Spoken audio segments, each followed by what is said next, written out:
So we've now passed a significant milestone in the 2024 offseason. All 20 teams have completed the OHL priority selection, and there's some standouts from the draft. So I'm going to go over a few of the highlights from the events that took place Friday night and Saturday.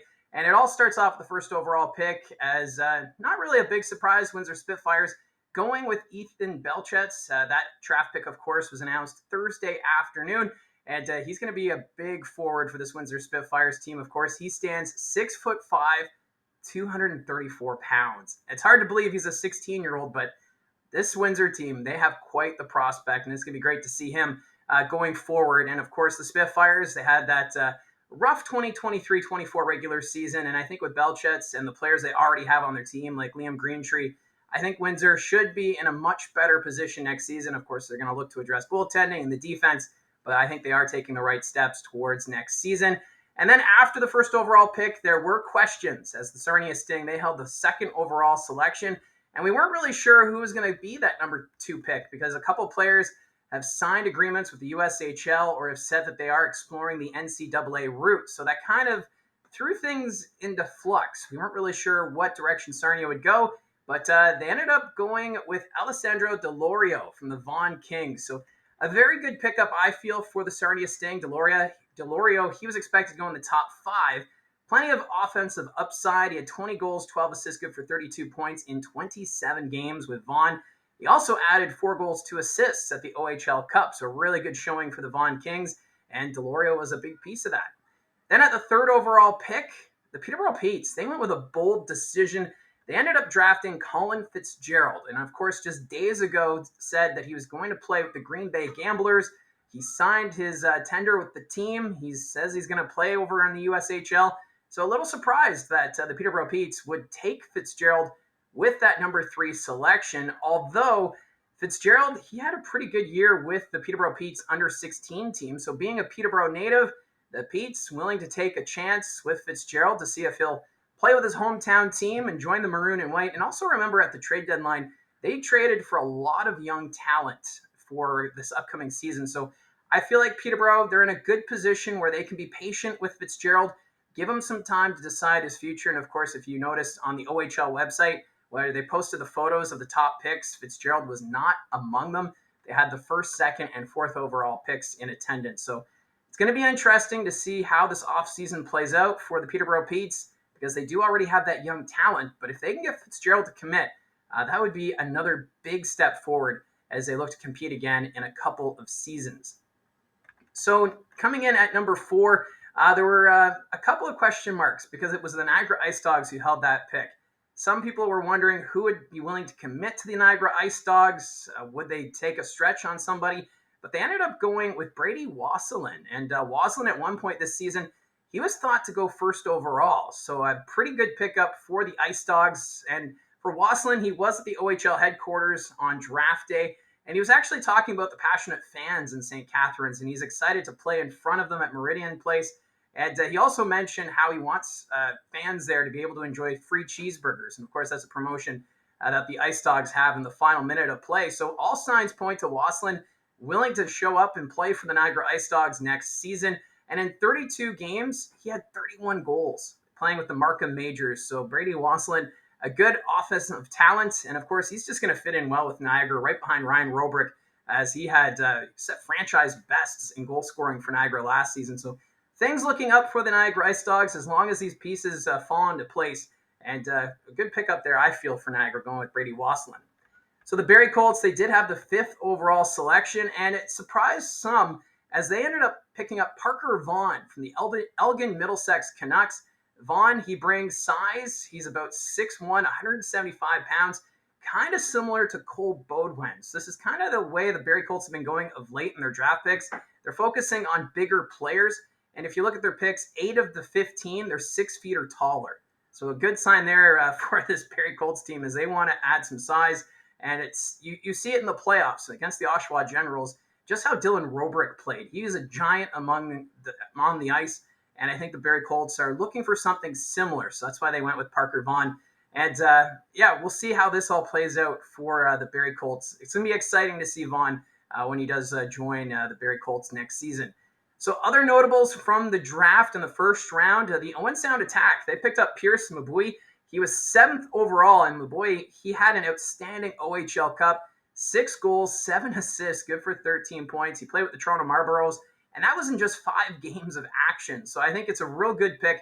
A lot of offensive upside for this Owen Sound Attack prospect, and I think he's going to fit in nicely with this Owen Sound team up at the Bayshore. Then the Kingston Frontenacs, they made a big pick. They went with Caleb Malhotra at the 8th spot. Of course, Caleb, he's the son of Manny Malhotra, who used to play in the National Hockey League. And there are some question marks, though, of whether or not he'll report to the OHL. He has some options, and he's considering all his options at this point. So if the Kingston Frontenacs can convince him to join the Frontenacs, I think that's going to be a huge pickup for them and a great pick in the top 10. As some thought maybe Malhotra would go in the top 5, but there was the question marks about his commitment level to the Ontario Hockey League, and that's why he dropped, but didn't drop too much, going there at the 8th spot. Then we have Alex McLean, the first player to be drafted from the Barrie Colts under-16 team. He went 9th overall to the Guelph Storm. There was some that wondered if he could go to the Barrie Colts, so then you've got that homegrown talent joining the Barrie Colts organization, but Barrie took a pass, and the Guelph Storm, they benefit. So for McLean, 30 goals, 47 assists, 77 points in just 33 games. He is going to be a lot of fun, I think, with that Guelph Storm organization, as they're going in a bit of a retool after last season's disappointing run. Luca Blonda, he was the first defenseman taken off the board. The Sudbury Wolves named him the 12th overall pick. He's from Sault Ste. Marie, but ended up playing with the Pittsburgh Penguins Elite 15s. 51 games of action in Pittsburgh, 13 goals, 28 assists, 41 points. And with the Sudbury Wolves having a lot of question marks this season in regards to defense, it's kind of nice to see Sudbury taking that defensive first mentality when it came to the draft. 6 defensemen in their first 15 picks at the OHL draft. So a good sign, I feel, for the Sudbury Wolves going forward. And then what may have been one of the biggest surprises on the first round, Adam Valentini fell to 13th overall. He was picked up by the Mississauga Steelheads. Valentini, he was expected to go top 3, maybe was thought to have been maybe a first overall pick at the OHL draft, but he ended up falling. It sounds like he is looking to go the NCAA route. The Chicago Steel, I believe, is the team that he's been tendered to.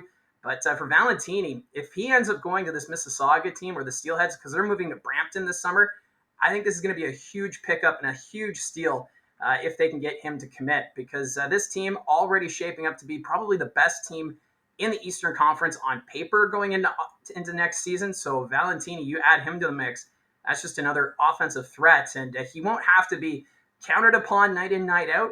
He'll be well insulated in that top 9, and I feel like he'll be probably considered one of the steals if he does report to the Steelheads. But the Mississauga, they weren't done there. They also picked up Zach Nyman in the 5th round. He went 94th overall. He's committed to Penticton of the BCHL, but it'd be huge if they could get him to commit to the OHL. So you've got Valentini, who played with the Toronto Marlboros. He had the points. But then Nyman, the defenseman, he'll be counted upon quite a bit with Mississauga. And like I said, this Steelheads team, when they go to Brampton, expect to be really good next season. And why not take a chance with some of these players who have commitments elsewhere? And if you can convince Valentini and Nyman to join this team, then you have to consider the Steelheads had maybe the biggest win of the OHL draft if they can get those 2 to commit, or even just one of the 2. And then a name that was called late in the draft that stands out, Jacob Zhu. He's from the Toronto Junior Canadiens. The Kitchener Rangers selected him in the 8th round at 157. Zhu looks to be solid defensively, so watch for him. Could be considered a steal if he ends up playing with the Rangers. And I think for the Kitchener fans, they're pretty excited about the potential if, in fact, he does agree to sign with the Rangers going into next season. And I wanted to end this video on a pretty cool moment. It was at the draft, the North Bay Battalion. They ended up selecting Lucas Van Steensel, 158th overall. And what's cool about this is that his older brother, Owen, already plays for the troops. He actually got to call Lucas on draft day to let him know that the battalion were selecting him. So I know we might not see Van Steensel playing next season, but it would be pretty cool if the 2 Van Steensel brothers could end up playing up in North Bay, and even just to have that cool moment where the older brother calls the younger brother to let him know that he has in fact been drafted into the OHL, and to play with the North Bay Battalion. So I just wanted to end it there. That's how I saw things from the booth. Let me know down in the comment section down below your thoughts on the OHL priority selection, your surprises, and your thoughts on how your team did. Also, don't forget to hit like and subscribe, as I appreciate all your support. This channel continues to grow, and it's fun to see where we could be off to next. So again, thank you very much for tuning in. We'll talk to you again soon.